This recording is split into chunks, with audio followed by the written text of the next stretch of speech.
How we doing? How we doing? How we doing? This is Antonio Amphy, unapologetically black, located in Milwaukee, Wisconsin.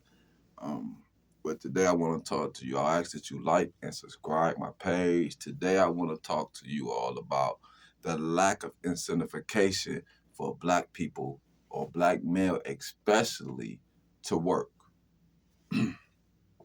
Yes, there's the lack of incentive for black men to pursue employment in today's economy with based off today's pay.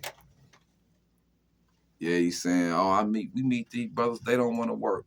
Yeah, we hear that, right? Let me explain something to you all. Economists say wages peaked around 45, 46, 47 years ago. $4.03 per hour.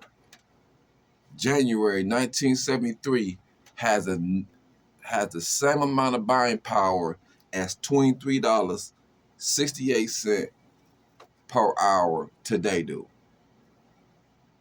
So ask yourself how many black people or black men or jobs in the black community actually pay starting pay at $23.68 per hour.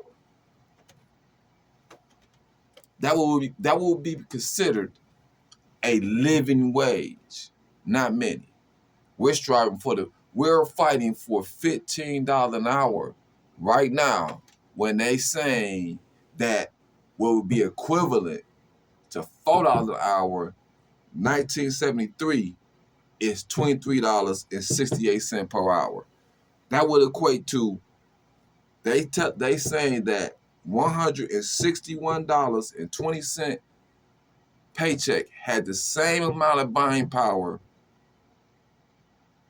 today as a $947.20 paycheck.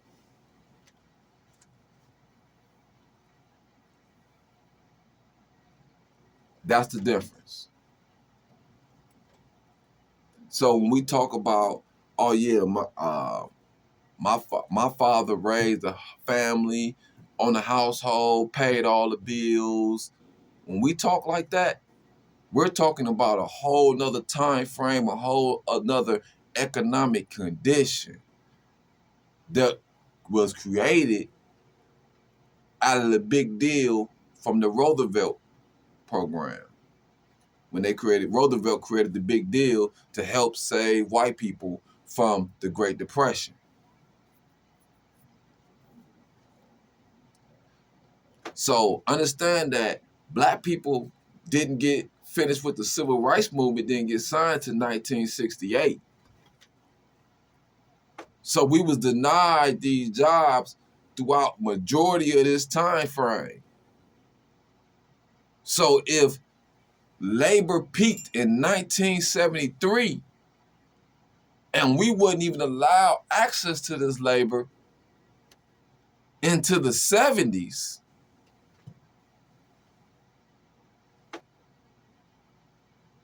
there's never been no incentive for black Americans or black males to participate in this American employment system. So be clear.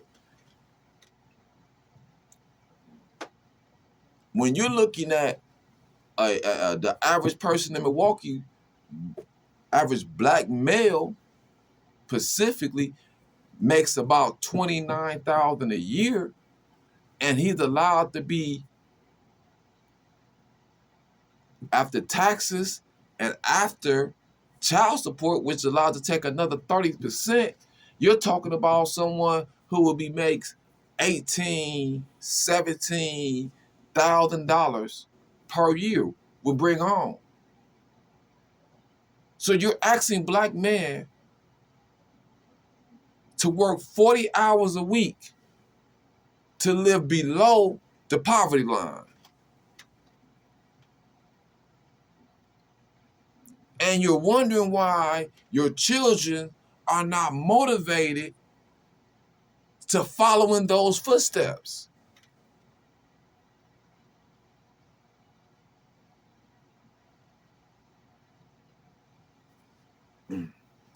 You have done things as a people to try to fight and push and propel yourselves forward, but have been continuously sold out by your politicians.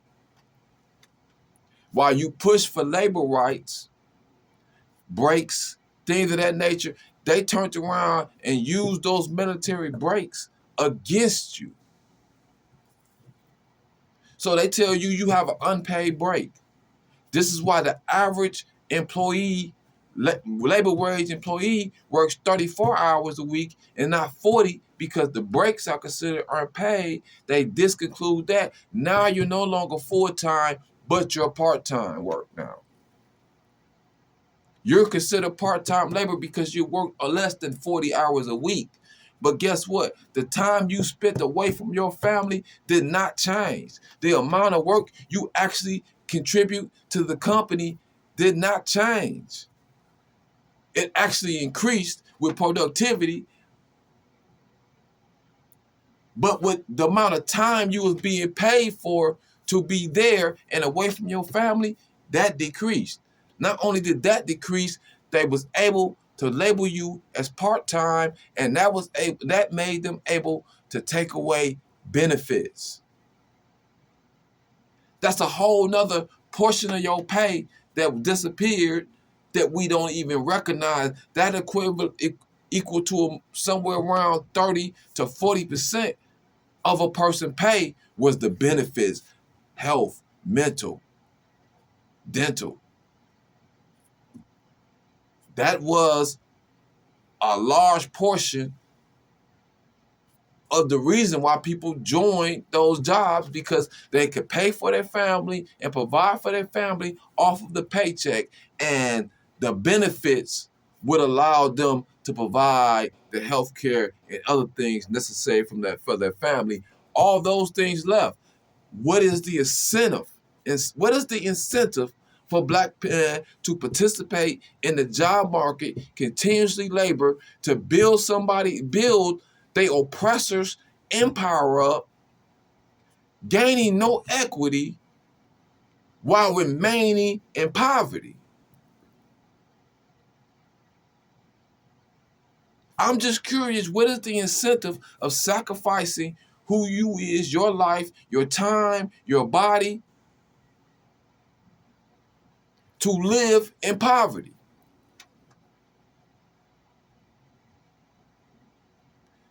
This is what I have an issue with, is that we're not paying attention to the politics of what got us in this condition. So I'm asking us as Black men, we have to understand that they're not going to incentivize you to do anything. The objective is to keep you poor, broke, and force you to have to work for scraps like they do those coming across the border. That is the objective. The objective is to get you so desperate that you have to go back to the fields. It might not literally be a farm field, a plantation, or whatever. The objective was to literally get you so desperate that you would do Uber Eats and DoorDash. That is the objective. Or you don't understand how Uber Eats and DoorDash ties into it? Because you are liquidating your car. You match up the miles you're putting on your car to deliver for DoorDash, Uber Eats, compared to what they're paying you, and you will see you losing. You're losing more value in your car than you're earning in cash doing Uber Eats and DoorDash.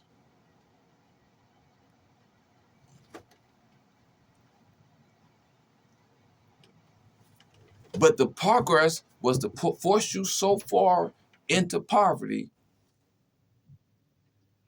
that you will operate a business off your resources to build for somebody else.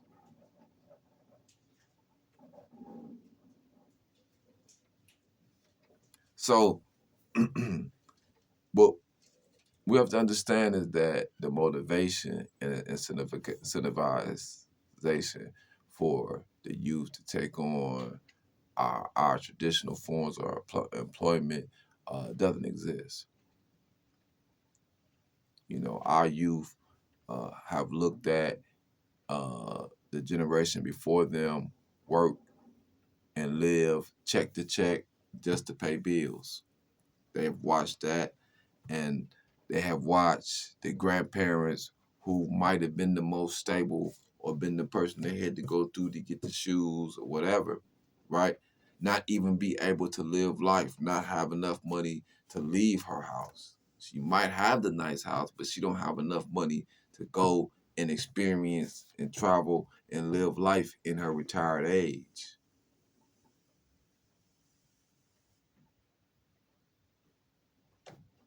That pension, that Social Security is not enough for her to experience life.